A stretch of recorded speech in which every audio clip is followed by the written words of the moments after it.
Nakakita nga pala ako na magagandang display na pwedeng iuwi sa Pilipinas dito sa may Gerald Bookstore. O, ang gaganda, diba? Dahil motorcycle enthusiast ako, kaya ayan, bet na bet ko. Kaya lang medyo mahal din siya kung i-convert mo sa Philippine Peso. Sa ngayon, hindi siya priority. Pero inshallah, makabili din ako nun at least isang item kada sweldo.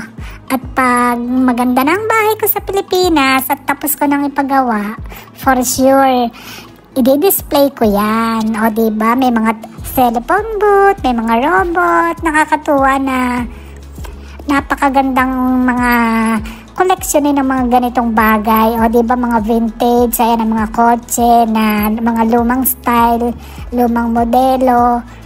Mahilig kasi ako sa mga ganyan At ayan, may typewriter.